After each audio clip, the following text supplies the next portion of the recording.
चक्षुरुन्मिलितं येन तस्मै श्रीगुरुवे नमः। श्रीचैतन्यमनोभीष्टं स्थापितं येन भूतले स्वयं रूपा कदा मह्यं ददाति स्वपदान्तिकम्।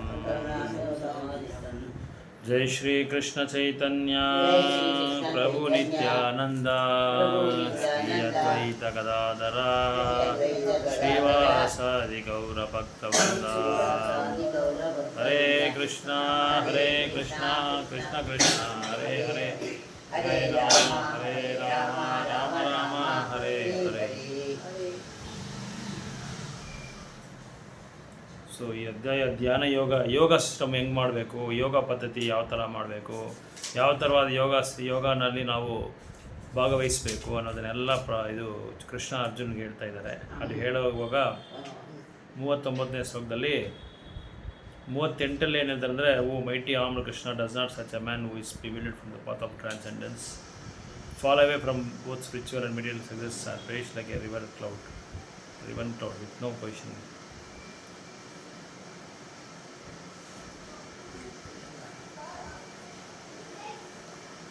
ಸೊ ಎರಡು ಬಗೆಯಾದ ಗುಂಪಿದೆ. ಒಂದು ಭೌತಿಕವಾದ development, material development, economic development. ಅದು ಆರ್ಥಿಕವಾದ, ಹೇಗೆ ದುಡ್ಡು ಸಂಪಾದಿಸೋದು, ಹೇಗೆ ದುಡ್ಡು ಮಾಡ್ಕೊಳ್ಳೋದು, ಹೇಗೆ ನಾವು ಭೌತಿಕ ನಮ್ಮ ಇದು ಸಮುದಾಯದಲ್ಲಿ ನಾವು ಹೆಂಗೆ ಮತ್ತವ್ರಿಗಿಂತ ನಾವು ಹೆಂಗೆ ಮುಂದೆ ಹೋಗೋದು, ಹೆಂಗೆ ಅಡ್ವಾನ್ಸ್ ಆಗೋದು ಅನ್ನೋದನ್ನು ಒಂದು ಗುಂಪು ನೋಡ್ತಾರೆ. ಇನ್ನೊಂದು ಗುಂಪು ಏನು ಮಾಡ್ತಾರೆ ಅಂದರೆ, in promotion to the higher planets by appropriate work, when one takes to the path of transcendence, one has to cease all material activities and sacrifice all forms of so called material. So ಈ ಥರ ಒಂದು ಗುಂಪು ಬಂದು ಏನು ಮಾಡುತ್ತೆ ಅಂದರೆ, ಭೌತಿಕವಾದ ಆಸೆಗಳನ್ನ ಬೆಳೆಸ್ಕೊಂಡು ಭೌತಿಕವಾಗಿ ನಾವು ಹೇಗೆ ಮುಂದೆ ಹೋಗೋದನ್ನು ನೋಡ್ತಾ ಇರ್ತಾರೆ. ಅವರು ಅದಕ್ಕೆ ಪ್ರಯತ್ನ ಪಡ್ತಾ ಇರ್ತಾರೆ. ಅವ್ರಿಗೆ ಯಾವುದೇ ವಿಧವಾದ ದಿವ್ಯವಾದ ಜ್ಞಾನದಲ್ಲಿ, ಆತ್ಮಜ್ಞಾನದಲ್ಲಿ, ಭಗವಂತನ ಚಿಂತೆಯಲ್ಲಿ, ಭಗವಂತನ ಭಕ್ತಿ ಸೇವೆಯಲ್ಲಿ ಯಾವುದೇ ಅವ್ರಿಗೆ ಒಂದು ಹಂಬಲ ಇರೋಲ್ಲ, ಒಂದು ಆಸೆ ಇರೋಲ್ಲ ಅವ್ರಿಗೆ. ಸೊ ನಮ್ಮ ಸ್ಟೇಟಸ್ನ ಹೇಗೆ ನಾವು ಇನ್ಕ್ರೀಸ್ ಮಾಡ್ಕೊಳ್ಳೋದು, ನಮ್ಮ ಪ್ರೆಸ್ಟೀಜ್ ನಾವು ಹೇಗೆ ಮೈಂಟೈನ್ ಮಾಡ್ಕೊಳ್ಳೋದು, ಇದರಲ್ಲೇ ಅವರು ತಮ್ಮ ಸಮಯವನ್ನು, ತಮ್ಮ ಶಕ್ತಿಯನ್ನು ಅವರು ಅದರಲ್ಲಿ ಸಮಯನ ಅದ್ರಲ್ಲಿ ಖರ್ಚು ಮಾಡಿ ಅವ್ರೇನು ಮಾಡ್ತಾರೆ, ಮುಂದುವರಿಯೋದು ನೋಡ್ತಾರೆ, ಭೌತಿಕವಾಗಿ ಮುಂದುವರಿಯೋದು ನೋಡ್ತಾ ಇರ್ತಾರೆ. ಸೊ ಅದಕ್ಕೆ ಇಲ್ಲಿ ಅರ್ಜುನ ಹೇಳ್ತಾರೆ, ಇದು ನನ್ನ ಪ್ರಶ್ನೆ ಅಂತ ಕೇಳ್ತಾ ಇದ್ದಾರೆ. ಏನು ಅವ್ರ ಪ್ರಶ್ನೆ ಅಂತ ಹೇಳಿದ್ರೆ, to reach this goal of life through Brahman and Paramatma realisation takes many births, therefore the super most path of Krishna consciousness is the direct method. I ask you to dispel it completely, but for you no one is to be found who can destroy this doubt. So ಇದು ಅರ್ಜುನ ಪ್ರಶ್ನೆ ಕೇಳ್ತಾ ಇದ್ದಾರೆ ಕೃಷ್ಣನ ಹತ್ರ. Krishna is a perfect knower of, ಯಾಕಂದರೆ ಕೃಷ್ಣನಿಗೆ ಗೊತ್ತಿರೋದು ಈ ಪ್ರಶ್ನೆಗಳಿಗೆಲ್ಲ ಉತ್ತರ ಬೇರೆ ಯಾರಿಗೂ ಗೊತ್ತಿರಲ್ಲ ಅಂತ ಹೇಳ್ಬಿಟ್ಟು ಅರ್ಜುನಾಗೆ ಇದ್ರಲ್ಲಿ ನನಗೆ ಯಾವ ಡೌಟು ಇಲ್ಲ, ನೀವೇ ಇದನ್ನು ಈ ಸಂಶಯದಿಂದ ನನ್ನ ಹೊರಗಡೆ ಕರ್ಕೊಂಬರ್ಬೇಕು ನೀವು ಅಂಥೇಳಿ ಅರ್ಜುನ ಹೇಳ್ತಾ ಇದ್ದಾರೆ. ಯಾಕಂದರೆ ಕೃಷ್ಣಗೆ ಏನು ಗೊತ್ತು ಅಂದರೆ, ಈಗೇನು ನಡೀತಾ ಇದೆ ಅನ್ನೋದು ಗೊತ್ತು, ಹಿಂದೆ ಏನು ನಡೆದಿರೋದು ಅಂತ ಗೊತ್ತು, ಇನ್ನು ಮುಂದೆ ಏನು ನಡಿಬೇಕಾಗಿರೋ ಕಾರ್ಯ ಏನು ಅಂತ ಎಲ್ಲ ಗೊತ್ತು ಅವ್ರಿಗೆ. ಅದಕ್ಕೆ 3 ಕಾಲದ ಬಗ್ಗೆ ಅವ್ರಿಗೆ ಗೊತ್ತಿರೋದ್ರಿಂದ ಅರ್ಜುನ ಏನು ಹೇಳ್ತಾನೆ, ಇದು ನಿಮ್ಮ ಕೈಯಲ್ಲಿ ಮಾತ್ರನೇ ಈ ಸಮಸ್ಯೆನ ಬಗೆಹರಿಸೋದಕ್ಕೆ ಆಗುತ್ತೆ, ಬೇರೆ ಯಾರ ಕೈಯಲ್ಲಿ ಆಗೋದಿಲ್ಲ ಅಂತ ಹೇಳ್ತಾ ಇದ್ದಾರೆ. ಸೊ ಒಂದು ಬಿಗಿನಿಂಗಲ್ಲೇ ಭಗವದ್ಗೀತೆಯಲ್ಲಿ ಕೃಷ್ಣ ಹೇಳಿದ್ದಾರೆ, ಎಲ್ಲ ಜೀವಿಗಳು ಹಿಂದೆ ಇರ್ತಾರೆ, ಹಿಂದಿನ ಕಾಲದಲ್ಲಿ ಇದ್ದರು, ಈಗಲೂ ಇದ್ದಾರೆ, ಮುಂದಿನ ಕಾಲದಲ್ಲಿ ಇದ್ದಾರೆ. ಅಂದರೆ ಆತ್ಮದ ಬಗ್ಗೆ ಅವ್ರು ಹೇಳ್ತಾ ಇದ್ದಾರೆ. ಆತ್ಮಗೆ ಸಾವಿಲ್ಲ, ಅದಕ್ಕೋಸ್ಕರ ಅವ್ರು ಯಾವಾಗಲೂ ಇರ್ತಾರೆ, ಅವರು ಯಾವಾಗಲೂ ಪರ್ಮನೆಂಟಾಗಿ ಶಾಶ್ವತವಾಗಿರ್ತಾರೆ ಅಂತ ಹೇಳ್ತಾ ಇದ್ದಾರೆ. So they continue in the future even the liberation from the material entanglement. ಈ ಭೌತಿಕ ಪ್ರಪಂಚದಿಂದ ಹೊರಗಡೆ ಹೋದ್ರೆ ಅವ್ರು ಇದ್ದೇ ಇರ್ತಾರೆ, ಆಧ್ಯಾತ್ಮಿಕ ಪ್ರಪಂಚದಲ್ಲಿ ಹೋದ್ರೆ ಅಲ್ಲಿ ಇರ್ತಾರೆ ಅವರು. ಇಲ್ಲಿಂದ ಅಲ್ಲಿ ಹೋಗ್ತಾರೆ ಅಷ್ಟೇ, ಆತ್ಮ ಅಲ್ಲಿರ್ತದೆ. ಆತ್ಮಗೆ ಸಾವಿಲ್ಲ, ದೇಹ ಮಾತ್ರನೇ ಸಾಯೋದು, ಆತ್ಮಗೆ ಸಾವಿಲ್ಲ. ಸೊ ಭಗವಂತನ ಭಕ್ತಿ ಸೇವೆ ಭಕ್ತಿ ಸೇವೆ ಮಾಡಿಬಿಟ್ಟು ಪುಣ್ಯ ಕಾರ್ಯ ಯಾವುದು ಮಾಡಿದಿರಾ, ಪಾಪ ಕಾರ್ಯ ಯಾವುದು ಮಾಡಿದಿರಾ, ಯಾವಾಗಲೂ ಭಗವಂತನ ಸೇವೆಯಲ್ಲೇ ಇದ್ದು ಭಗವಂತನ ಬಗ್ಗೆ ನೆನೆಸ್ಕೊಂಡು ಸ್ವಲ್ಪ ಒಂದು ಸಾಸಿವೆ ಅಷ್ಟು ಕೂಡ ಪುಣ್ಯ ಕಾರ್ಯ ಮಾಡಿರ್ಬಾರ್ದು, ಒಂದು ಸಾಸಿವೆ ಅಷ್ಟು ಕೂಡ ಪಾಪ ಕಾರ್ಯ ಮಾಡಿರ್ಬಾರ್ದು. 100 ಮಾರ್ಕ್ಸ್ಗೆ 100 ಮಾರ್ಕ್ಸ್ ಇದ್ದರೆ ಭಗವಂತ ಹತ್ರ ಹೋಗ್ಬೋದು. ಅದು ಮಾಡೋದಕ್ಕೆ ಇದೆಲ್ಲ ಪ್ರಾಕ್ಟೀಸ್ ಬೇಕು. ಪ್ರಾಕ್ಟೀಸ್ ಮಾಡದೆ ಬಂದ್ಬಿಡುತ್ತದೆ. ಆ ಥರ ಇದ್ದರೆ ಆತ್ಮ ಅಲ್ಲಿ ಹೊರಟೋಗುತ್ತೆ, ಆಧ್ಯಾತ್ಮಿಕ ಪ್ರಪಂಚಕ್ಕೆ ಹೊರಟೋಗುತ್ತೆ, ಗೋಲೋಕ ವೃಂದಾವನ ಹೊರಟೋಗುತ್ತೆ. ಇಲ್ಲ ಅಂದರೆ ಇಲ್ಲೇ ನಾವೇನು ಮಾಡಬೇಕು, ಪುಣ್ಯ ಕಾರ್ಯ ಮಾಡಿದ್ರೆ ಹೆಚ್ಚಿನ ಲೋಕಕ್ಕೆ ಹೋಗುತ್ತೀರಿ, ಹೈಯರ್ ಪ್ಲಾನೆಟ್ಸ್ಗೆ ಹೋಗ್ತೀರಿ. ಸ್ವರ್ಗಲೋಕ, ಸತ್ಯಲೋಕ, ಬಹಾರಲೋಕ ಅಂತೆಲ್ಲ ಹೋಗ್ತೀರಿ. ಆ ಲೋಕದಲ್ಲಿ ಹೋಗಿ ಮತ್ತೆ ವಾಪಸ್ ಬರ್ತೀರಿ. ಪಾಪ ಕಾರ್ಯಗಳು ಮಾಡಿದರೆ ನರಕ ಲೋಕಕ್ಕೆ ಹೋಗ್ತೀರಿ, ನರಕ ಲೋಕದಿಂದ ವಾಪಸ್ ಬರ್ತೀರಿ. ಸೊ ಅದೇ ಇಲ್ಲಿ ಹೇಳ್ತಾ ಇದ್ದಾರೆ, ಕೃಷ್ಣನಿಗೆ ಸಮಾನವಾದವರು ಯಾರೂ ಇಲ್ಲ, ಕೃಷ್ಣನಿಗೆ ಅತೀತವಾದವರು ಯಾರೂ ಇಲ್ಲ. ಅದಕ್ಕೆ ಇದು ಈ ಋಷಿ ಮುನಿವರುಗಳು ಅವರೆಲ್ಲ ಏನು ಮಾಡ್ತಾರೆ ಅಂದರೆ, ಋಷಿ ಮುನಿವರುಗಳು ಸಿದ್ಧಾಂತಿಗಳು ಅವರೆಲ್ಲ ಏನು ಮಾಡ್ತಾರೆ ಅಂದರೆ, at the mercy of material nature cannot ಇನ್ನು ಅವರು ಕೂಡ ಯಾರು ಸಮಾನ ಇಲ್ಲ ಭಗವಂತನಿಗೆ ಅಂತ ಹೇಳ್ತಾ ಇದ್ದಾರೆ. Therefore the verdict of Krishna is the final and complete answer to all doubts. ಅದಕ್ಕೆ ನಿಮ್ಮ ಎಲ್ಲ ಸಂಶಯಗಳಿಗೂ ಏನು ಉತ್ತರ ಅಂದರೆ, ಭಗವಂತನ ಭಕ್ತಿ ಸೇವೆ ಮಾಡೋದೇ ಉತ್ತಮವಾದ ದಾರಿ ಅಂತ ಹೇಳ್ತಾ ಇದ್ದಾರೆ. ಅದು but no one knows him Krishna and Krishna conscious devotees alone can. ಯಾರಿಗೂ ಗೊತ್ತಿಲ್ಲ, ಕೃಷ್ಣನ ಭಕ್ತರು ಒಬ್ಬರೇ ಮಾತ್ರ ಇದನ್ನು ಮಾಡೋಕ್ಕಾಗಲ್ಲ, ಬೇರೆ ಯಾರ ಕೈಲಿ ಮಾಡೋಕ್ಕಾಗಲ್ಲ. ಅಂದರೆ ಭಕ್ತರಾಗಬೇಕು ಅಂತ ಹೇಳ್ತಾ ಇದ್ದಾರೆ. ನಾವು 40ನೇ ಶ್ಲೋಕದಲ್ಲಿ ಏನು ಹೇಳ್ತಾ ಇದ್ದಾರೆ ಅಂದರೆ, supreme personality of God said son of Pritha a transcendentalist, ಈ engage in auspicious activities does not meet with destruction either in the world or in the spiritual world. One who does good by good, my friend, is never overcome by evil. So ಭಗವಂತ ಹೇಳ್ತಾ ಇದ್ದಾನೆ, ಯಾರು ಆಧ್ಯಾತ್ಮಿಕವಾದ ದಿವ್ಯಜ್ಞಾನನ ಪಡೆದಿದ್ದಾರೋ ಅವರು ಇಲ್ಲಿ ಅವ್ರಿಗೇನೋದು ಏನು destruction ಆಗಲ್ಲ, ಏನು ಕೆಡಕಾಗಲ್ಲ, ಆಧ್ಯಾತ್ಮಿಕ ಪ್ರಪಂಚದಲ್ಲಿ ಕೆಡಕಾಗಲ್ಲ ಅಂಥವರು ಖಂಡಿತವಾಗಿ ಯಾವುದೇ ಒಂದು ಅವ್ರಿಗೆ ಆತಂಕ ಇಲ್ಲ, ಭಕ್ತಿ ಸೇವೆ ಮಾಡೋದಕ್ಕೆ ತಡೆ ಇಲ್ಲ ಅಂತ ಹೇಳ್ತಾ ಇದ್ದಾರೆ.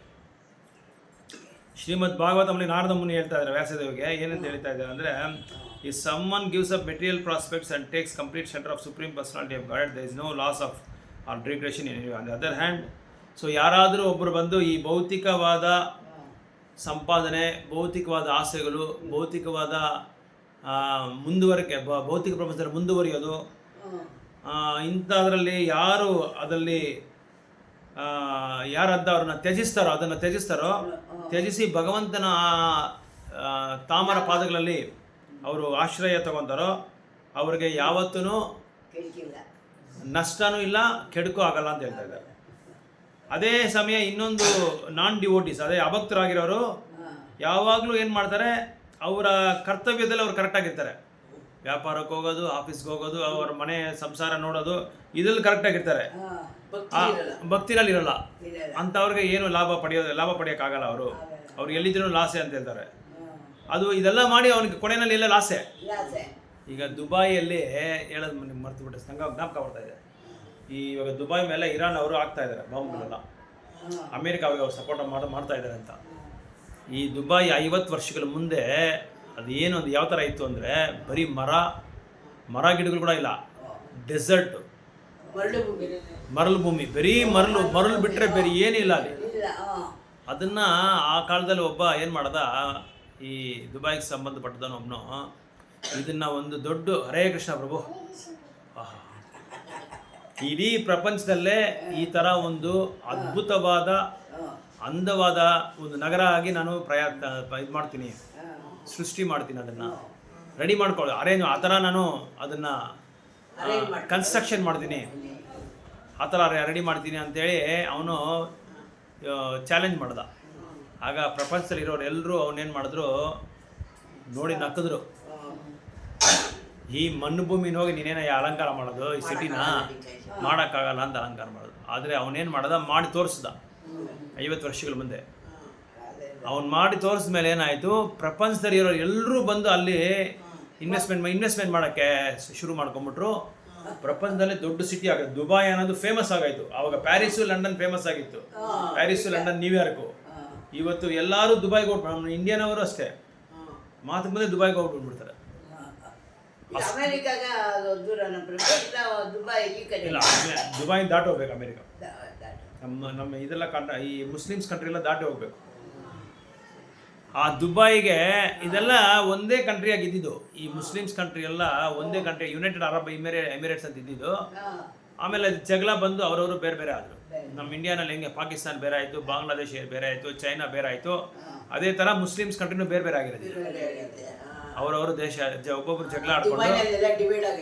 ದುಬೈ ಅಲ್ಲ, ಮುಸ್ಲಿಂ ಕಂಟ್ರೀಸ್ ಎಲ್ಲ ಬೇರೆ. ಹಾಂ, ಅವ್ರು ಬೇರೆ ಬೇರೆ ಆಗಿದ್ದು. ಇದು ಬೇರೆ ಆಗಿ ತುಂಬ ವರ್ಷಗಳಾಗಿತ್ತು. 30-40 ವರ್ಷ, 50 ವರ್ಷ ಆಗಿರ್ಬೋದು, ಸರಿಯಾಗಿ ಗೊತ್ತಿಲ್ಲ, ಟೈಮ್ ಗೊತ್ತಿಲ್ಲ. ಇವಾಗೆಲ್ಲ ಅವ್ರು ಪಕ್ಕದಲ್ಲೇ ಇರೋದು. ದುಬೈ, ಕಟಾರು ಇದೆಲ್ಲ ಪಕ್ಕದಲ್ಲೇ ದೇಶಗಳಿರೋದು. ಅದು ಅಷ್ಟೇ, ಇರಾಕು, ಇರಾನ್ ಎಲ್ಲ ಪಕ್ಕದಲ್ಲೇ ಇರೋದು. ಇವರೆಲ್ಲ ಮುಸ್ಲಿಂ ಕಂಟ್ರೀಸ್ ಅವರೇ. ಈಗ ಇರಾನಲ್ಲಿ ಹಿಂದೂಗಳು ಯಾರು ಇಲ್ಲ, ಅಲ್ಲಿ ಇದ್ದಾರೆ ಹಿಂದೂಗಳು ಫುಲ್ಲಾಗಿದ್ದಾರೆ. ದುಬೈಯಲ್ಲಿ ಫುಲ್ಲಾಗಿದ್ದಾರೆ. ಅಲ್ಲೇನು ತೊಂದರೆ ಇಲ್ಲ ದುಬೈಯಲ್ಲಿ.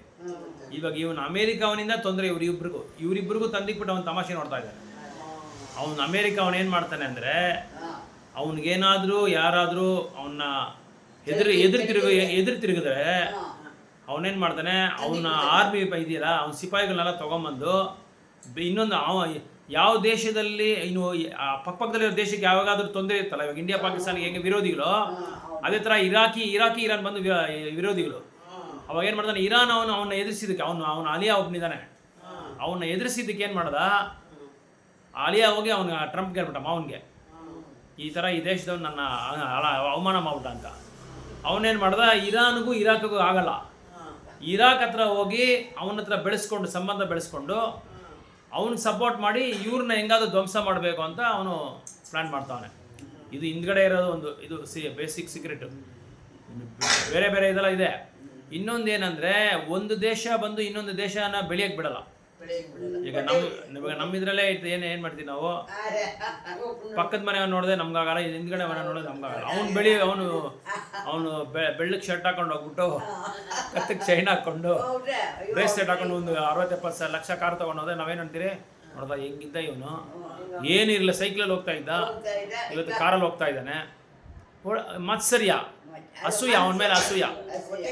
ಒಬ್ಬ ವ್ಯಕ್ತಿ ಏನು ಮಾಡ್ದ, ಬ್ರಹ್ಮನ ಹತ್ರ ಹೋಗಿ ತಪಸ್ಸೆ ಮಾಡಿಬಿಟ್ಟು ಬ್ರಹ್ಮ ಬಂದು ದರ್ಶನ ಕೊಟ್ಟವ್ರಿಗೆ, ಏನು ಬೇಕು ಹೇಳಪ್ಪ ನಿನಗೆ, ನೀನು ತಪಸ್ಸಿಗೆ ಮೆಚ್ಕೊಂಡಿದ್ದೀನಿ ಅಂತ.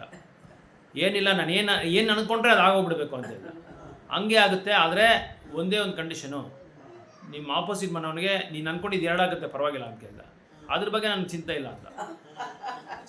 ನಿನಗೆ ಏನಾದರೂ ಅವ್ನಿಗೆ 2 ಆಗುತ್ತೆ, ನಿಂಗೆ ಲಾಭ ಆದ್ರೂ ಅವ್ನಿಗೆ 2, ನಷ್ಟ ಆದ್ರೂ ಅವ್ನಿಗೆ 2 ಆಗುತ್ತೆ, ಡಬಲ್ ಆಗುತ್ತೆ, ಪರವಾಗಿಲ್ಲ ಪರವಾಗಿಲ್ಲ ಅಂತ ಹೇಳ್ಬಿಟ್ಟ. ಸರಿ, ಇವನೇನು ಮಾಡ್ದ, ಮನೆ ಇಲ್ಲ, ತಥಾಸ್ತು ಅಂದ್ಬಿಟ್ರು ಬ್ರಹ್ಮ.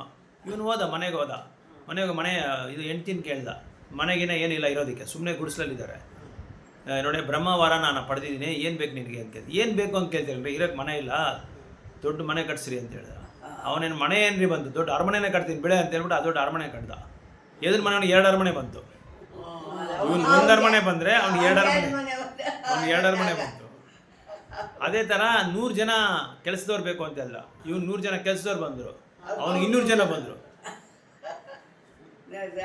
ಇವನಿಗೆ ವ್ಯವಸಾಯ ಮಾಡೋದಕ್ಕೆ ಜಮೀನು ಬೇಕು ಅಂತೇಳಿ ಇವನೊಂದು 100 ಎಕರೆ ತೊಗೊಂಡ್ರೆ ಅವ್ನಿಗೆ 200 ಎಕರೆ ಬಂತು.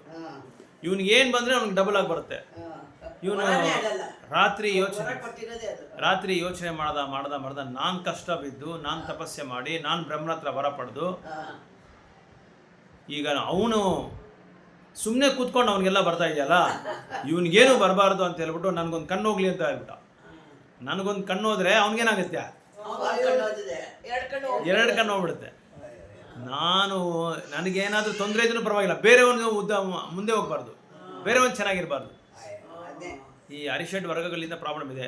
ಕಾಮ, ಕ್ರೋಧ, ಲೋಭ, ಮೋಹ, ಮತ, ಮತ್ಸರ್ಯ. ಈ ಮತ್ಸರ್ಯ ಅಂದರೆ ಹೊಟ್ಟೆ ಉರಿ ಬಿಡುತ್ತೆ. ಇದೇ ಥರನೇ ಇವಾಗ ನಡೀತಾ ಇರೋದು ಪ್ರಪಂಚದಲ್ಲಿ. ಇನ್ನೊಂದು 3 ಗುಣಗಳು, ಸತ್ವಗುಣ, ರಜೋಗುಣ, ತಮೋಗುಣ. ತಮೋ ಗುಣಗಳಿಂದ ಈ ಥರ ಅವರು ನೀನಾ ತಿನ್ನೋ ಆಹಾರ ಬಂದು ಎಂಥ ಆಹಾರ, ಎಲ್ಲ ರಜೋಗುಣದಲ್ಲಿರೋ ಆಹಾರ, ತಮೋ ಗುಣದಲ್ಲಿರೋ ಆಹಾರ, ಇಂಥ ಆಹಾರಗಳು ತಿನ್ನೋದು ಏನಾಗುತ್ತೆ, ಬೆಳವಣಿಗೆ ಹೆಂಗಿರುತ್ತೆ, ಆ ಆಹಾರದಲ್ಲಿ ಏನು ಗುಣ ಇದೆಯೋ ಆ ಗುಣಕ್ಕೆ ತಕ್ಕಂತೆ ನಮ್ಮ ಬುದ್ಧಿ ಬರುತ್ತೆ. ಒಳಗಡೆ ಏನು ಹೋಗುತ್ತೋ ಹೊರಗಡೆ ಅದೇ ಬರುತ್ತೆ. ಒಳಗಡೆ ಹೋಗೋದೇ ಹೊರಗಡೆ ಬುದ್ಧಿ ಬರೋದು, ಹೊರಗಡೆ ಗುಣ ಬರೋದು. ಈ 3 ಗುಣಗಳಿಂದ ಎಲ್ಲ ಒದ್ದಾಡ್ತಾ ಇದೆ. ಏನಾಗುತ್ತೆ ಅಂದರೆ ಸತ್ವಗುಣದಲ್ಲಿ ಇಲ್ದಿರ ರಜೋಗುಣ ತಮೋಗುಣದಲ್ಲಿ ಇದ್ದಾರೆ. ಯಾಕಂದರೆ ತಿನ್ನೋ ಆಹಾರ ಅಂತ ಸೇರೋ ಇದು ಅಂತ ಸೇರೋ ಸಾಂಗಿತ್ಯ ಅಂತದ್ದು.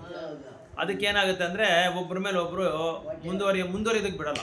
ನಾನು ಹೇಳ್ದಂಗೆ ಕೇಳಬೇಕು, ನನ್ನ ಹತ್ರನೇ ನೀನು ಎಲ್ಲ ವಸ್ತು ತಗೋಬೇಕು, ಬೇರೆಯವ್ರ ಹತ್ರ ತಗೋಬಾರ್ದು. ಬೇರೆಯವರು ಯಾಕಂದರೆ ಬೇರೆಯವರು ತಗೊಂಡ್ಬಿಟ್ರೆ ಏನಾಗ್ಬಿಡ್ತಾನೆ, ಅವನು ಇದಾಗ್ಬಿಡ್ತಾನೆ, ಅವನು ಮುಂದೆ ಬಂದ್ಬಿಡ್ತಾನೆ, ನನಗಿಂತ ಮುಂದೆ ಹೋಗ್ಬಿಡ್ತಾನೆ. ಇಡೀ ಪ್ರಪಂಚದಲ್ಲಿ ಈ ಥರ ಇದೆ. ಒಬ್ಬರಿದ್ರಲ್ಲ, ಒಂದು ದೇಶದಲ್ಲ, ಒಂದು ಮನೆಯಲ್ಲ, ಇಡೀ ಇದು ಎಲ್ಲಿಂದ ಬಂದಿದೆ ಅಂದರೆ ಒಂದೊಂದು ಮನೆಯಿಂದನೇ ಬಂದಿದೆ. ಮನೆಯಲ್ಲೇ ಅದೇ ಥರ ಇರ್ತಾರೆ. ಒಂದು ಮನೇಲಿ 4 ಜನ ಅಣ್ಣ ತಮ್ಮದಿರಂದರೆ 4 ಜನ ಅಣ್ಣ ತಮ್ಮದಿರಿಗೆ ಅದೇ ತೊಂದರೆ. ಒಬ್ಬ ನೋಡಿದ್ರೆ ಒಬ್ಬನಿಗಾಗಲ್ಲ. ಇನ್ನು ದೇಶಾಂತರ ಹೋದ್ರೆ ನಾವು ಹೇಳಂಗೆ ಇಲ್ಲ.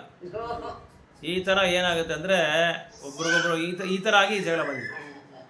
ಈಗ ಇದೆಲ್ಲ ಏನು ಮಾಡ್ತಾರೆ, ಇವರೆಲ್ಲ ಆಯಿಲ್ ಪ್ರೊಡ್ಯೂಸ್ ಮಾಡ್ತಾರೆ, ಪೆಟ್ರೋಲಿಯಮ್ಮು, ಡೀಸಲ್ಲು, ಗ್ಯಾಸು, ಇದೆಲ್ಲ. ಆ ಗ್ಯಾಸ್ ಬರೋ ಲೈನ್ ಬಂದು ಇರಾನ್ ಹತ್ರ ಇರೋದು. ಅವನ ದೇಶ ದಾಟಿ ಹೋಗ್ಬೇಕು. ಅಲ್ಲೊಂದು ದೊಡ್ಡ ಸಮುದ್ರ ಥರ ಇದೆ. ಹರೇ ಕೃಷ್ಣ, ಹರೇ ಕೃಷ್ಣ. ಹಾಂ ಸರಿ, ನಿದ್ದೆ ಮಾಡ್ಬಿಟ್ಟು ಅಲ್ಲಿ ಅವ್ರೇನು ಮಾಡವ್ರೆ, ಈಗ ಇಂಡಿಯಾ ಅವನು ಬಂದು ಅಲ್ಲಿ 99 ಇಂಡಿಯಾ ಅವನು ಎಲ್ಲರೂ ಮಾತಾಡ್ಬೇಕು, ಕೃಷ್ಣ ಅಲ್ಲೋಗಮ್ಮ. ಸೊ ಅದಕ್ಕೇನಾಯ್ತು ಅಂದರೆ ಈಗ ಒಬ್ಬರು ನೋಡಿದ್ರೆ ಒಬ್ರಿಗಾಗಲ್ಲ. ಅದಕ್ಕೆ ನೀನಾ ನಾನಾ ಅದಕ್ಕೆ ಈ ಜಗಳ ಬರ್ತಾ ಇರೋದು. ಅದಕ್ಕೆ ಕೃಷ್ಣ ಭಕ್ತಿನಲ್ಲಿ ಇರೋವನಿಗೆ ಇದೆಲ್ಲ ಏನು ಬೇಕಾಗಿಲ್ಲ.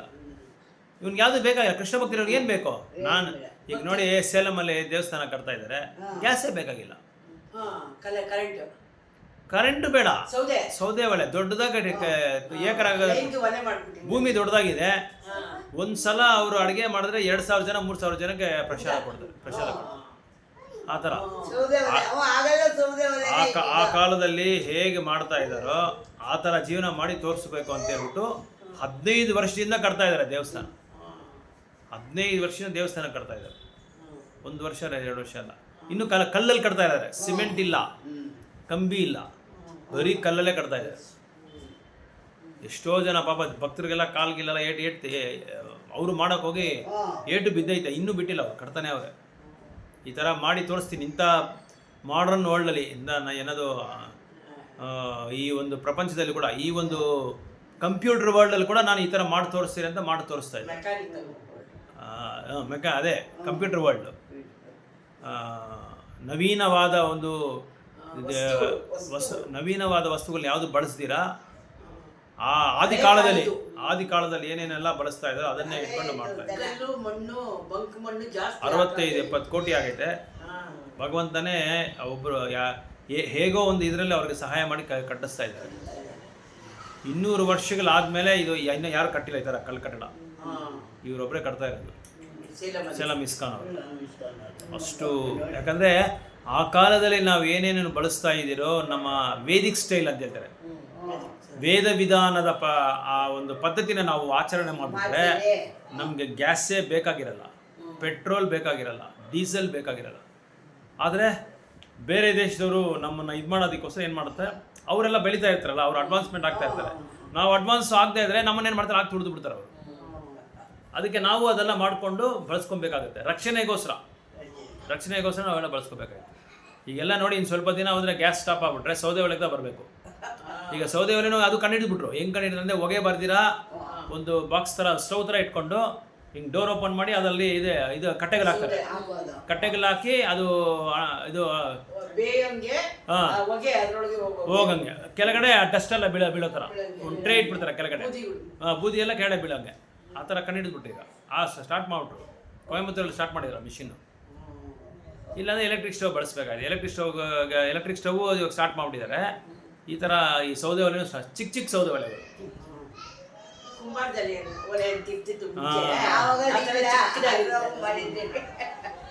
ಆ ಥರ ಈಗ ಇನ್ನು ಸ್ವಲ್ಪ ದಿನ ಆದರೆ ಆ ಥರ ಆಗುತ್ತೆ. ಗ್ಯಾಸ್ ಅವ್ರು ಕೊಟ್ರೇ ಗ್ಯಾಸ್ ನಮ್ಗೆ. ನಮ್ಮ ಇಂಡಿಯಾನಲ್ಲಿ ಗ್ಯಾಸ್ ಇಲ್ಲ. ನಮ್ಮ 40% ಮಾತ್ರ ನಮ್ದಿರೋದು. 40% ನಮ್ಗೇನು ಸಾಲಲ್ಲ. 60% ನಾವು ಬೇರೆ ದೇಶದಿಂದ ತೊಗೊತಾ ಇದ್ದೀವಿ. ಎಲ್ಲರೂ ಹೊಂದಾಣಿಕೆ ಆಗಿದ್ದು, ಎಲ್ಲರೂ ಕೃಷ್ಣ ಭಕ್ತರಾಗಿ, ಎಲ್ಲರೂ ಒಳ್ಳೆ ಒಳ್ಳೆ ಬುದ್ಧಿನ ಉಪಯೋಗಿಸಿ ಆಧ್ಯಾತ್ಮಿಕವಾದ ಚಿಂತನೆ ಎಲ್ಲರಿಗೂ ಇದ್ರೆ ಇದೇ ಬರಲ್ಲ. ತೊಂದರೆ ಆಗಲ್ಲ. ಈ ತೊಂದರೆನೇ ಬರಲ್ಲ. ಆಗಲ್ಲ. ಒಬ್ಬರು ನೋಡದೆ ಒಬ್ರು ಆಗಲ್ಲ. ಆಗಲ್ಲ. ಅದರಲ್ಲಿ ನಮ್ಮ ಭಾರತ ದೇಶದಲ್ಲಿ ಯಾವುದಕ್ಕೆ ಹೋಗಲ್ಲ, ಹೋದ್ರೆ ಬಿಡಲ್ಲ. ಬಿಡಲ್ಲ. ಯಾಕಂದರೆ ನಾವು ಯಾರ ದೇಶಕ್ಕೂ ಹೋಗಿ ಏನು ತಗೋಬೇಕು ಅನ್ನೋದಿಲ್ಲ, ಅವ್ರ ದೇಶನ ಆಕ್ರಮಣ ಮಾಡ್ಕೋವಂಥ ಒಂದು ಇದೇ ನಮ್ಮ ಇದರಲ್ಲೇ ಬಂದಿಲ್ಲ, ಹೊಟ್ಟೆ ಕಿಚ್ಚಿಲ್ಲ. ನಮ್ಮ ಚರಿತ್ರೆನಲ್ಲೇ ಇಲ್ಲ. ಮುಖ್ಯವಾಗಿ ಈಗಿರೋ ಈಗಿರೋ ಪ್ರೈಮ್ ಮಿನಿಸ್ಟರ್ ನೋಡಿದ್ರೆ ಅಷ್ಟು ಚೆನ್ನಾಗಿ ಬೇರೆಯವ್ರಿಗೆ ತಿಳುವಳಿಕೆ ಹೇಳ್ಕೊಡ್ತಾರೆ ಅವರು. ಬೇರೆಯವ್ರಿಗೆ ಮೋದಿ ಬಂದು ಭಗವದ್ಗೀತಾ ಬುಕ್ ಬೇರೆಯವ್ರಿಗೆ ಕೊಡ್ತಾ ಇದ್ದಾರೆ, ಇದು ಓದಿ ಅಂತ ಹೇಳ್ಬಿಟ್ಟು. ಭಗವದ್ಗೀತಾ ಓದ್ಬಿಟ್ರೆ ಇದೆಲ್ಲ ಏನು ತೊಂದರೆನೇ ಬರಲ್ಲ. ಯಾರು ಓದಲ್ಲ, ನಮ್ಮ ಇಂಡಿಯಾನಲ್ಲಿರೋರೇ ಓದಲ್ಲ, ಇನ್ನು ಅಲ್ಲಿರೋರು ಎಲ್ಲ ಓದ್ತಾರೆ. ಇವಾಗ ಅಲ್ಲಿರೋ ಚೆನ್ನಾಗಿ ಓದ್ತಾ ಇದ್ದಾರೆ, ಅಲ್ಲಿರೋ ಚೆನ್ನಾಗಿ ಓದ್ತಾ ಇದ್ದಾರೆ, ಚೆನ್ನಾಗಿ ಪ್ರಚಾರ ಮಾಡ್ತಾ ಇದ್ದಾರೆ. ಸೊ ಅದಕ್ಕೆ ಈ ಥರ ಕೃಷ್ಣ ಪ್ರಜ್ಞೆಯನ್ನು ಆಚರಣೆ ಮಾಡೋವನಿಗೆ ಯಾವುದೇ ತೊಂದರೆ ಬರಲ್ಲ. ಅವ್ನು ಹೆಂಗಿದ್ರು ಅವ್ನಿಗೇನು ಎಲ್ಲ ಸೌಕರ್ಯಗಳು ಇರಬೇಕು ಅಂತ ಏನಿಲ್ಲ. ಅವ್ನಿಗೆ ಅವ್ನು ಭಕ್ತಿ ಸೇವೆ ಮಾಡೋದಕ್ಕೆ ಏನು ತಡೆ ಇದ್ದಾರೆ, ಅವ್ನ ಪಾಡ್ಗೆ ಅವ್ನು ಮಾಡ್ಕೊತಾ ಇದ್ದಾನೆ. ಇದೆಲ್ಲ ಒಂದು ತಡೆನೇ ಇಲ್ಲ ಅವನಿಗೆ. ಅವ್ನು ಹೇಗೋ ಮಾಡ್ಕೊಂಡು ಹೋಗ್ತಾ ಇರ್ತಾರೆ. ಭಗವಂತ ಏನೋ ಅವ್ರಿಗೆ ಅರೇಂಜ್ ಮಾಡ್ಕೊಟ್ಬಿಡ್ತಾರೆ. ಅವ್ರಿಗೆ ಇದೇ ಇರಬೇಕು ಅದೇ ಇರಬೇಕಂತ ಎಲ್ಲ ಏನಿಲ್ಲ ಅವ್ರಿಗೆ. So one May argue that by Krishna conscious one May attain the highest perfection if it is completed. But if one does not attain such a perfection state, then he loses both materially and spiritually. It is enjoined in the scriptures that one has to suffer the reaction for not executing prescribed duties. Therefore, one who fails to discharge transcendental activities properly becomes subject to those reactions. So, ಭೌತಿಕವಾದ ಕಾರ್ಯಗಳಲ್ಲಿ ನಾವು ಒಂದು ವೇಳೆ ಏನಾದರೂ ಸಫಲವಾಗ್ಬಿಟ್ರೆ ಕೂಡ ತೊಂದರೆ ಇಲ್ಲ. ಆದರೆ ಆಧ್ಯಾತ್ಮಿಕವಾದ ಕಾರ್ಯಗಳು ಮಾಡೋದ್ರಲ್ಲಿ ಮಾತ್ರ ನಾವು ಸಫಲ ಆಗಬಾರ್ದು. ಯಾವಾಗ ವಿಜಯ ನೋಡಬೇಕು, ಜಯಿಸ್ಬೇಕು ಅದನ್ನು. The Bhagavatam assures the unsuccessful transcendental that there need be no worries, even though if he may subject to reaction for not perfectly executing prescribed duties. He is still not a loser, because auspicious Krishna consciousness is never forgotten, and one so engaged will continue to be so even if he is low born in the next life. On the other hand, one who simply follows strictly the prescribed duties need not necessarily attain auspicious results if he is lacking in Krishna consciousness. So ಅದೇ ಹೇಳ್ತಾರೆ, ನಿಮ್ಮ ಕರ್ತವ್ಯಗಳನ್ನ ನೀವು ಮಾಡಿ ಅಂತ ಹೇಳ್ತಾರೆ. ನಿಮ್ಗೆ ಏನೇನು ಕರ್ತವ್ಯ ಇರೋದು ಆ ಕರ್ತವ್ಯಗಳು ಮಾಡಿ. ಅದೇ ಆ ಕರ್ತವ್ಯಗಳು ಮಾಡೋ ಒಂದು ಸಮಯದಲ್ಲಿ ಏನು ಮಾಡ್ಬೇಕು, ನೀವು ಭಗವಂತನ ಚಿಂತನೆಯಲ್ಲಿ ಇರಬೇಕು. ಭಗವಂತನ ಚಿಂತನೆ ಇಟ್ಕೊಂಡು ನೀವು ಮಾಡ್ಬೋದು. ಭಗವಂತನ ಚಿಂತನೆ ಇಟ್ಕೊಂಡು ನಾವು ಎಲ್ಲ ಕಾರ್ಯಗಳು ಮಾಡ್ಬೋದು, ನಮ್ಮ ಕಾರ್ಯಗಳು ನಾವು ಮಾಡ್ಬೋದು, ಅದರಲ್ಲೇನು ತೊಂದರೆ ಇಲ್ಲ. ಒಂದು ವೇಳೆ ಆ ಕರ್ತವ್ಯಗಳು ನೀವು ಮಾಡದೇ ಇದ್ರೇನೋ, ಕೃಷ್ಣ ಭಕ್ತಿ ಮಾಡದೇ ಇದ್ರೆ ನಿಮಗೆ ತೊಂದರೆ ಬರುತ್ತೆ. ಇದಕ್ಕೆ ಕಾರಣ ಅದೇ. ಒಬ್ಬರು ಇದಕ್ಕೆ ಹಿಂದೆನೇ ನಮ್ಮ ಡಿವೋಟಿ ಒಬ್ಬರು ಇದ್ರ ಬಗ್ಗೆ ಬುಕ್ ಬರೆದಿದ್ದಾರೆ. ಈ ಥರ ಸಮಸ್ಯೆ ಇಡೀ ಪ್ರಪಂಚದಲ್ಲಿ ನಡೆಯುತ್ತೆ. ಆ ಪುಸ್ತಕ ಹೆಸರೇ ಆಯಿಲ್ ಅಂತ ಹೆಸರು. ಸತ್ಸ್ವರೂಪ್ ದಾಸ್ ಏನೋ ಅವ್ರ ಹೆಸರು ಮರ್ತೋಗ್ಬಿಟ್ಟೆ. ಅವ್ರು ಮೊದಲೇ ಬರೆದ್ಬಿಟ್ರು, ಇಡೀ ಪ್ರಪಂಚದಲ್ಲಿ ಒಂದಿನ ಎಲ್ಲ ಗಾಡಿಗಳು ಸ್ಟಾಪ್ ಆಗುತ್ತೆ, ಎಲ್ಲ ಸ್ಟವ್ಗಳು ಆಫ್ ಆಗುತ್ತೆ ಅಂತ ಆವತ್ತೇ ಹೇಳ್ಬಿಟ್ರು ಅವರು. ಯಾಕಂದ್ರೆ ಎಲ್ಲ ಇಡೀ ಪ್ರಪಂಚದಲ್ಲಿ ಯಾವುದ್ರ ಮೇಲೆ ಆಧಾರ ಪಟ್ಟಿದ್ದಾರೆ ಅಂದ್ರೆ ಆಯಿಲ್ ಮೇಲೆ. ಅದೇ ಆ ಆಯಿಲ್ನಿಂದನೇ ಎಲ್ಲ ಬರೋದು. ಆಯಿಲ್ ಅಂದ್ರೆ ಪೆಟ್ರೋಲು, ಡೀಸೆಲ್ಲು, ಗ್ಯಾಸು. ಗ್ಯಾಸ್ ಅಲ್ಲಿ ಅವ್ರು ನಮ್ಗೆ ಹೆಂಗೆ ನೀರು ಸಿಗುತ್ತೋ ಹಂಗೆ ಅಲ್ಲ ಅವ್ರಿಗೆ ಸಿಗುತ್ತೆ ಆಯಿಲು. ನಮ್ಗೆ ಹೆಂಗೆ ನೀರು ಸಿಗುತ್ತೋ ಆ ಥರ ಅವ್ರಿಗೆ ಆ ಥರ ಪೆಟ್ರೋಲು, ಡೀಸೆಲ್ಲು, ಗ್ಯಾಸ್ ಎಲ್ಲ ಸಿಗುತ್ತೆ. ಕ್ರೂಡ್ ಆಯಿಲ್ ಅಂತ ಹೆಸರು ಅದಕ್ಕೆ, ಕ್ರೂಡ್ ಆಯಿಲ್. ಆ ಕ್ರೂಡ್ ಆಯಿಲಿಂದ ಎಲ್ಲ ಮ್ಯಾನುಫ್ಯಾಕ್ಚರ್ ಮಾಡ್ತಾರೆ. ಅದೇ ರಾ ಮೆಟೀರಿಯಲ್ ಅದಕ್ಕೆ, ಅದರಿಂದ ತಯಾರಿಸ್ತಾರೆ ಅವರು ಅಷ್ಟೇ. ಸೇಮ್ ನೀರು ಹೆಂಗೆ ಬರುತ್ತೆ ಅದೇ ಥರನೇ ಅವ್ರು ಮೋಟ್ರ್ ದೊಡ್ಡ ಕಂಪ್ನಿಗಳು ಕಟ್ಕೊಂಡ್ಬಿಟ್ಟವ್ರೆ. ಎಕರೆ 100 ಎಕರೆ 200 ಎಕರೆದಲ್ಲಿ ಕಂಪ್ನಿ ಕಟ್ಬಿಟ್ಟು ರಿಫೈನರೀಸ್ ಅಂತ ಹೆಸರು ಅದಕ್ಕೆ. ಅದನ್ನು ರಿಫೈನ್ ಮಾಡ್ತಾರೆ. ಆ ಕ್ರೂಡ್ ಆಯಿಲ್ ತೆಗೆದು ಫಿಲ್ಟರ್ ಮಾಡಿ ಅದೊಂದು ಪ್ರಾಸೆಸ್ ಇದೆ, ಅದೆಲ್ಲ ಪ್ರಾಸೆಸ್ ಮಾಡಿ ಅದನ್ನು ಅದೇ ಅದು ಲಿಕ್ವಿಡ್ ಪೆಟ್ರೋಲ್ ಅಷ್ಟೇ. ಗ್ಯಾಸ್ ಏನು ಅಂದರೆ ಪೆಟ್ರೋಲ್ನ ಫುಲ್ಲು ನೀರಂಗೆ ಮಾಡಿ ಅದ್ರಲ್ಲಿ ತುಂಬ್ತಾರೆ ಅಷ್ಟೇ, ಅದೇ ಗ್ಯಾಸ್. ಅದೇ LPG, ಲಿಕ್ವಿಡ್ ಪೆಟ್ರೋಲಿಯಂ ಗ್ಯಾಸ್.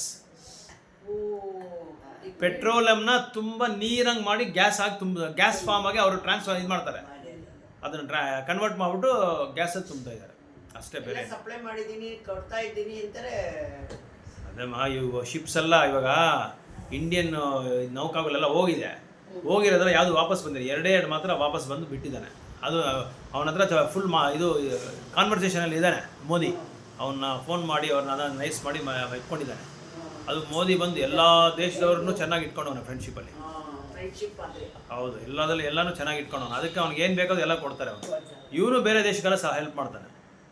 ಅದಕ್ಕೆ ಅವನು ಫುಲ್ ಟೂರ್ ಹೊಡಿಯೋದು, ಈ ಪ್ರಾಬ್ಲಮ್ ಎಲ್ಲ ಬರುತ್ತೆ ಅಂತ. ಅದಕ್ಕೆ ನಾವೇನು ಮಾಡಬೇಕು, ಆ ಕಾಲದಲ್ಲಿ ನಾವು ಯಾವ ಥರ ಜೀವನ ಶೈಲಿ ನಾವು ನಡೆಸ್ಕೊತಾ ಆಚರಣೆ ಮಾಡ್ತಾ ಇದ್ರೋ ಅಂಥ ಜೀವನ ಶೈಲಿಗೆ ನಾವು ಮತ್ತೆ ವಾಪಸ್ ಬಂದ್ಬಿಟ್ರೆ ಈ ಪ್ರಾಬ್ಲಮ್ಮೇ ಬರಲ್ಲ. ಬೇರೆಯವ್ರ ಮೇಲೆ ನಾವು ಆಧಾರ ಪಡೋ ಅವಶ್ಯಕತೆನೇ ಇಲ್ಲ. ಒಂದು ಎಕ್ಸಾಂಪಲ್ ಹೇಳ್ತೀನಿ. ಹಾ. ಆ ಕಾಲದಲ್ಲಿ ಸೌದೆನೂ ಕಂಟ್ರೋಲ್ ಆಗ್ಬಿಟ್ಟಿತ್ತು, ಸೌದೆನೇ ಸಿಗ್ತಿಲ್ಲ ಆಗ್ಬಿಟ್ಟಿತ್ತು. ಮಳೆಯಿಂದನಾ ಸೌದೆನೇ ಬರ್ಲಿಲ್ಲ. ಯಾಕೆಂದ್ರೆ ಈ ಕಾಡಲ್ಲಿ ಹೋಗಿ ತರೋರು ಯಾರು ಇರ್ಲಿಲ್ಲ ಅವಾಗೆಲ್ಲ. ಅವಾಗ ಏನ್ ಮಾಡಕ್ಕಾಯ್ತು?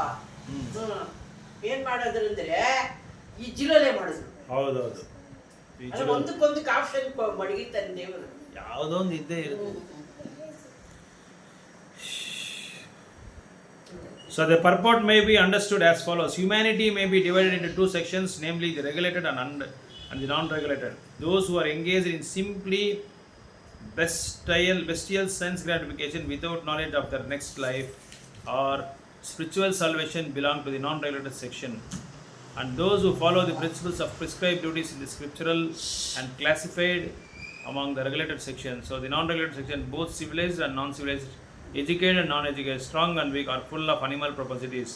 Their activities are never auspicious, because while enjoying the animal propensities of eating, sleeping, defending, mating, they perpetually remain in material existence, which is always miserable. On the other hand, those who are engaged by the regulated by scriptural injunctions. So ಯಾರು ಒಬ್ರು ಕೃಷ್ಣ ತರ disturb ಮಾಡ್ತಾರೋ, ಕೃಷ್ಣ ಭಗವಂತ ಬಂದು ನಿನಗೆ chocolate biscuit ಕೊಡಲ್ಲ, disturb ಮಾಡ್ಬಾರ್ದು.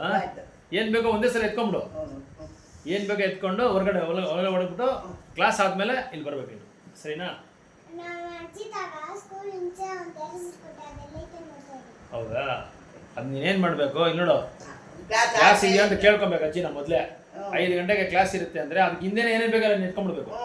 ಒಂದು ಲಿಸ್ಟ್ ಹಾಕೋ, ಬರೀಕ್ ಬರುತ್ತಲ್ಲ, ಲಿಸ್ಟ್ ಹಾಕೊಂಡು ನನಗೆ ಸ್ಕೂಲ್ಗೆ ಹೋಮ್ವರ್ಕ್ ಇದು ಬೇಕು, ಅದು ಬೇಕು, ಇದು ಬೇಕು ಅದೆಲ್ಲ ಲಿಸ್ಟ್ ಹಾಕೊಂಡು ಎಲ್ಲ ತೊಗೊಂಡೋಗಿ ಅಲ್ಲಿ ಇಟ್ಕೊಂಡ್ಬಿಡ್ಬೇಕು. ಬುದ್ಧಿವಂತ ನೀನು ಅಲ್ವಾ, ನೀನು ಕ್ಲವರ್ ತಾನೆ ನೀನು. ಅದಕ್ಕೆ ಕ್ಲಾಸಲ್ಲಿ ಹಿಂಗೆ ನಡೆಯುವಾಗ ಇದು ದೇವ್ರ ಬಗ್ಗೆ ಮಾತಾಡ್ತಾ ಇದ್ರಲ್ಲ, ದೇವರು ಯೋಚನೆ ಮಾಡ್ತಾರೆ, ಏನಪ್ಪ ಇವನು ಕೃಷ್ಣ ಬಂದು ಅವಾಗ ಡಿಸ್ಟರ್ಬ್ ಮಾಡ್ತಾ ಇದ್ದಾನೆ, ನನ್ನ ಬಗ್ಗೆ ಮಾತಾಡ್ತಾವ್ರಲ್ಲ, ಯಾಕೆ ಕೃಷ್ಣ ಯಾರು ಹೇಳ್ಕೊಟ್ಟಿಲ್ವಾ ಅಂತ ಕೇಳ್ತಾರೆ. ಅದಕ್ಕೆ ನೀವು ಇವಾಗ ಹೇಳ್ಕೊಟ್ಟೆ ನನಗೆ ನೀನು ಏನು ಬೇಕಾದ್ರೆ ತೊಗೊಂಡು ಹೋಗ್ಬೇಕು. ಅರ್ಥ ಆಯ್ತಾ? ರೈಟ್. ಇವಾಗೇನೆ ಎಲ್ಲ ತೊಗೊಂಡ್ರೆ ಇಲ್ಲ. ಸರಿ, okay, right, good, very good. Exam ಆಗೋಯ್ತಾ? ಇನ್ನು ಯಾವಾಗ ಲಾಸ್ಟು? ಯಾಕ ಆ ಸ್ಕೂಲಲ್ಲಿ ಹೋದ್ರೆ ಓದ್ತೀಯಾ? ಇವಾಗ ಎಷ್ಟನೇ ಕ್ಲಾಸು? ಫಸ್ಟ್ ಸ್ಟ್ಯಾಂಡರ್ಡ್ ಬೇರೆ ಸ್ಕೂಲ್ಗೆ ಓದ್ತೀಯಾ? ಇವಾಗ ಪರಿಮಾಣ ಅಂತ ಓದೋದು ಅಲ್ಲೇ ಹೋಗು. ಬೇರೆ ಸ್ಕೂಲ್ಗೆ ಹೋದ್ರೆ ಎಲ್ಲ ಎಲ್ಲೋದ್ರೂ ಅಲ್ಲೇ. ನೀನು ಬುದ್ಧಿವಂತ, ನೀನು ಯಾವ ಸ್ಕೂಲಲ್ಲಿ ಇದ್ರೂ ನೀನು ಚೆನ್ನಾಗಿ ಓದ್ತೀಯ. ಅಲ್ಲೋದ್ರೆ ಓದಲ್ಲ, ಇಲ್ಲೋದ್ರೆ ಓದಲ್ಲ ಅಂತಿಲ್ಲ, ಎಲ್ಲ ಸ್ಕೂಲಲ್ಲಿ ಚೆನ್ನಾಗಿ ಓದ್ಬೋದು. ಸುಮ್ಮನೆ ಸ್ಕೂಲ್ ಚೇಂಜ್ ಮಾಡಿ ದುಡ್ಡುಗಳು ಖರ್ಚು ಮಾಡೋದು ಬೇಡ. ಅದೇ ಇಲ್ಲಿ ಹೇಳ್ತಾ ಇರೋದು, ಕೃಷ್ಣ ಹೇಳ್ತಾ ಇರೋದು ಅದೇ. ತುಂಬ ಅಡ್ವಾನ್ಸ್ಡ್ ಸ್ಕೂಲ್ಗೆಲ್ಲ ಹೋಗ್ಬೇಡ್ರಿ, ನಾನು ನಿಮಗೆ ಬೇಕಾದಷ್ಟು ಬುದ್ಧಿ ಕೊಡ್ತೀನಿ, ಆದರೆ ನನ್ನ ನಾಮ ಜಪ ಮಾಡಿ, ನನ್ನ ನಾಮ ಜಪ ಮಾಡಿದ್ರೆ, ನನ್ನ ಪ್ರಸಾದ ತೊಗೊಂಡ್ರೆ ನಿಮಗೆ ನೀವಿರೋ ಸ್ಕೂಲಲ್ಲೇ ಓದೋಷ್ಟು ಚಮತ್ಕಾರ ಬುದ್ಧಿ ನಾನು ಕೊಡ್ತೀನಿ ಅಂತ ಹೇಳ್ತಾವ್ರೆ ಕೃಷ್ಣ. ಸರಿನಾ? ಅದಕ್ಕೆ ಬೇರೆ ಸ್ಕೂಲ್ಗೆ ಹೋಗ್ಬೇಡ.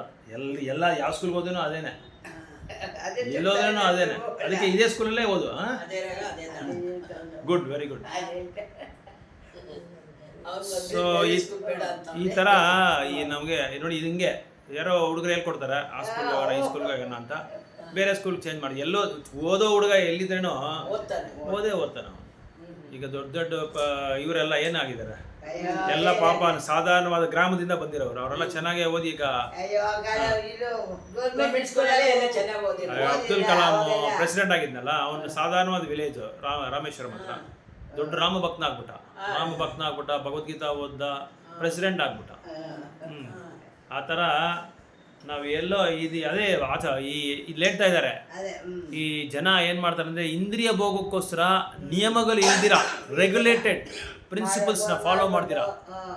ಈ 4 ನಿಯಮಗಳನ್ನ ಯಾರು ಆಚರಣೆ ಮಾಡದೇ ಇರ್ತಾರೋ ಅವರು ಖಂಡಿತವಾಗಿ ಜೀವನದಲ್ಲಿ ತುಂಬ ಕಷ್ಟ ಬೀಳ್ತಾರೆ.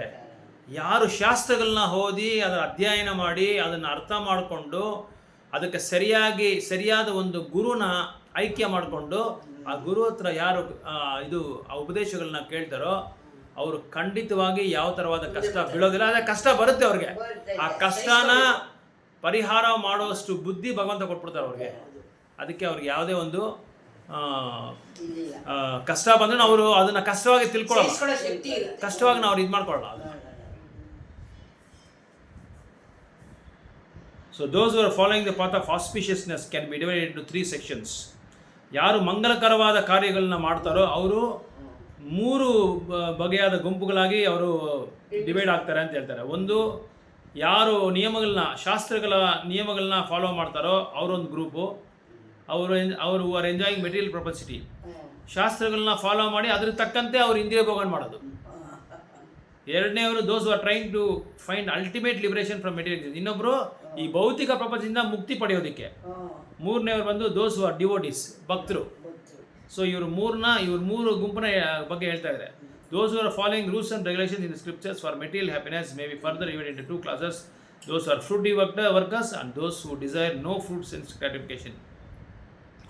ಸೊ ಇಲ್ಲಿ ಹೇಳ್ತಾರೆ, ಕೆಲವ್ರು ಏನು ಮಾಡ್ತಾರೆ, ಶಾಸ್ತ್ರಗಳ ಪ್ರಕಾರ ಈ ಥರ ಮಾಡಬೇಕು, ಹಬ್ಬಗಳು ಮಾಡೋದು, ಆಮೇಲೆ ಇದು ಏನದು ಡಾಗ್ಮ್ಯಾಟಿಸಮ್, ಇದು ಆಚರಣೆ ಮಾಡೋದು, ಆಮೇಲೆ ತಿಥಿ ಸಂಹರಣೆ, ಇದು ಸಂಸ್ಕಾರಗಳು ಮಾಡೋದು, ಇದೆಲ್ಲ ಮಾಡ್ತಾರೆ. ಇದೆಲ್ಲ ಮಾಡ್ಕೊಂಡು ಏನು ಮಾಡ್ತಾರೆ, ಅವ್ರಿಗೋಸ್ಕರ ಮಾಡ್ಕೊತಾರೆ, ಅವ್ರ ಇಂದ್ರಿಯ ಭೋಗಕ್ಕೋಸ್ಕರ ಮಾಡ್ತಾರೆ, ಭಗವಂತನಿಗೋಸ್ಕರ ಮಾಡಲ್ಲ. ಈಗ ತಿಂಗಳು ತಿಥಿ ಮಾಡ್ತಾರೆ, ಕೆಲವರು ವರ್ಷ ತಿಥಿ ಮಾಡ್ತಾರೆ. ನಾನು ಕರೆಕ್ಟಾಗಿದ್ದೀನಪ್ಪ, ನಮ್ಮ ತಂದೆಯವ್ರಿಗೆ ನಮ್ಮ ಇವ್ರಿಗೆಲ್ಲ ನಾನು ತಿಥಿ ಕರೆಕ್ಟಾಗಿ ಮಾಡ್ತಾ ಇದ್ದೀನಿ, ಆದರೆ ಭಕ್ತಿ ಸೇವೆ ಮಾಡಲ್ಲ. ಅವ್ರು ಇದ್ರಲ್ಲಿ ಅವ್ರು ಕರೆಕ್ಟಾಗಿರ್ತಾರೆ, ನನಗೆ ಯಾವುದು ತೊಂದರೆ ಇಲ್ಲಪ್ಪ, ಜನವರ ಹಾಕೊಂಡ್ಬಿಡ್ತೀನಿ, ಆ ಹಬ್ಬ ಮಾಡ್ಬೇಕಾ ದೀಪಾವಳಿ ಮಾಡ್ತೀನಿ, ಯುಗಾದಿ ಮಾಡ್ತೀನಿ, ಸಂಕ್ರಾಂತಿ ಮಾಡ್ತೀನಿ, ಎಲ್ಲ ಮಾಡ್ಬಿಡ್ತೀನಿ. ಆದರೆ ಭಗವಂತನಿಗೆ ಮಾಡಬೇಕಾಗಿರೋದು ಏನು ಮಾಡಲ್ಲ. ಭಗವಂತನಿಗೆ ಮಾಡ್ತೀನಿ, ಯಾವಾಗ ಮಾಡಬೇಕು ಅವಾಗ, ಸೀಸನ್ನಾಗಿ, ಹಬ್ಬದಲ್ಲಿ ಮಾತ್ರ ಮಾಡ್ತೀನಿ, ಬೇರೆ ಟೈಮಲ್ಲಿ ನನಗೇನು ಬೇಕಾಗಿಲ್ಲ ಅಂತ ಅವರು. ಅಂದರೆ ಇನ್ನೊಂದೇನೆಂದರೆ, ನಾನು ಸ್ವರ್ಗಲೋಕಕ್ಕೆ ಹೋಗಬೇಕು, ಅದಕ್ಕೋಸ್ಕರ ನಾನು ಮಾಡ್ತೀನಿ. ಅದು ಕೆಲವು ಇದರಲ್ಲಿ ಶಾಸ್ತ್ರಗಳಲ್ಲಿ ಹೇಳಿದ್ದಾರೆ, ಸ್ವರ್ಗಲೋಕಕ್ಕೆ ಹೋಗ್ಬೇಕಾದ್ರೆ ನಾವೇನು ಮಾಡಬೇಕು, ಇಂದ್ರನಾಗಬೇಕಾದ್ರೆ ನಾವೇನು ಮಾಡಬೇಕು, ಇದೆಲ್ಲ ಇದೆ. ಇದೆಲ್ಲ ಶಾಸ್ತ್ರಗಳನ್ನ ನೋಡಿ ನಿಯಮಗಳನ್ನ ಆಚರಣೆ ಮಾಡ್ತಾರೆ, ಆದರೆ ಅವ್ರಿಗೋಸ್ಕರ ಮಾಡ್ಕೊತಾರೆ, ಅವ್ರ ಸ್ವಂತ ಲಾಭಕ್ಕೋಸ್ಕರ ಮಾಡ್ತಾರೆ. ಇನ್ನು ಕೆಲವರು ಏನು ಮಾಡ್ತಾರೆ, ಅವ್ರ ಸ್ವಂತ ಲಾಭಕ್ಕೋಸ್ಕರ ಮಾಡ್ದಿರಾ ಭಗವಂತನಿಗೋಸ್ಕರ ಮಾಡ್ತಾರೆ, ಅವ್ರ ಇಂದ್ರಿಯಗಳನ್ನು ಭಗವಂತನ ಸೇವೆಯಲ್ಲಿ ನಿಯುಕ್ತ ಮಾಡ್ತಾರೆ. ಇನ್ನೊಬ್ಬರು ಇನ್ನು ಕೆಲವು ಗುಂಪು ಏನಂದರೆ ಫುಲ್ ಶುದ್ಧ ಭಕ್ತರು, ಯಾವಾಗಲೂ ಭಗವಂತನ ಸೇವೆಯಲ್ಲೇ ಇರ್ತಾರೆ, ಭಗವಂತನ ಕೃಷ್ಣ ಪ್ರಜ್ಞೆನ ಆಚರಣೆ ಮಾಡ್ತಾರೆ ಅವರು.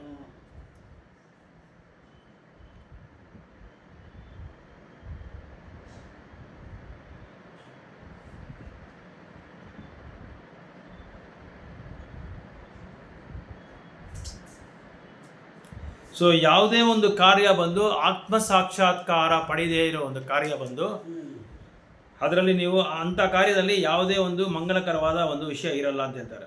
Activity in Krishna conscious is only auspicious activity and anyone who voluntarily accepts all body discomforts for the sake of making progress on the path of Krishna can call a perfect translation. ಯಾರು ಉತ್ತಮವಾದ ಯೋಗಿ ಅಂತ ಹೇಳ್ತಾ ಇದ್ದಾರೆ, ಯಾರು ಉತ್ತಮವಾದ ಯೋಗಿ ಅಂತ ಹೇಳಿದ್ರೆ ಯಾವುದೇ ಚಟುವಟಿಕೆಗಳನ್ನ ಕಾರ್ಯಗಳನ್ನ ಭಗವಂತನ ಸೇವೆಯಲ್ಲಿಗೋಸ್ಕರನೇ ಅವನು ಅದನ್ನು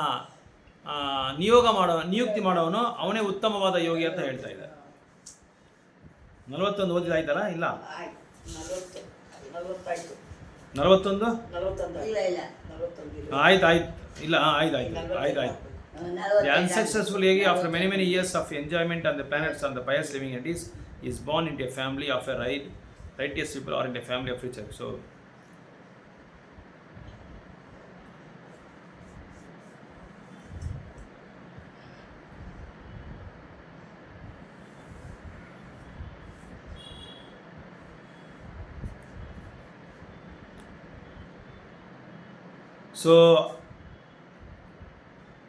ಯಾವೊಂದು ವ್ಯಕ್ತಿ ಅನ್ಸಕ್ಸಸ್ಫುಲ್ ಯೋಗಿ ಅಂತ, ಅದು ಯಾವುದಮ್ಮ 41 ಟ್ರಾನ್ಸ್ಲೇಷನ್ನು.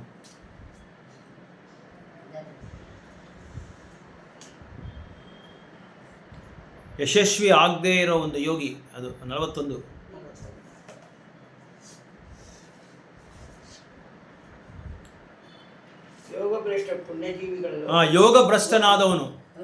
ಯೋಗ ಭ್ರಷ್ಟನಾದವನು ಎಷ್ಟೋ ವರ್ಷಗಳಾದಮೇಲೆ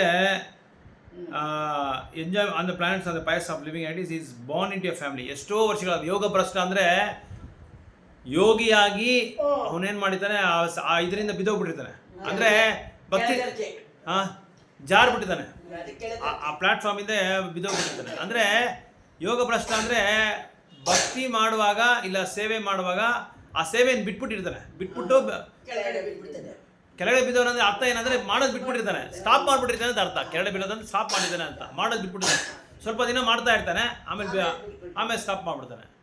ಇನ್ನು ಕೆಲವು ಅದರಲ್ಲಿ ಎರಡು ಭಾಗ ಇದೆ ಅಂತಾರೆ. ಒಂದು ಭಾಗ ಏನಂದರೆ ಸ್ವಲ್ಪ ಪ್ರೋಗ್ರೆಸ್ ಆದಮೇಲೆ, ಸ್ವಲ್ಪ ಡೆವಲಪ್ಮೆಂಟ್ ಆದಮೇಲೆ ಅವನೇನು ಮಾಡ್ತಾನೆ, ಬಿಟ್ಬಿಡ್ತಾನೆ. ಇನ್ನೊಬ್ಬ ಬಂದು ತುಂಬ ಪ್ರೋಗ್ರೆಸ್ ಆದಮೇಲೆ, ತುಂಬ ಸಲ ತುಂಬ ಅಭ್ಯಾಸ ಮಾಡಿ ಮಾಡಿ ಮಾಡಿ ಆಮೇಲೆ ಅವನು ಸ್ಟಾಪ್ ಮಾಡಿಬಿಡ್ತಾನೆ. The yogi who falls after a short period of practice goes into higher planet where pious living entities are allowed to enter. After prolonged life, their one is sent back again to this planet.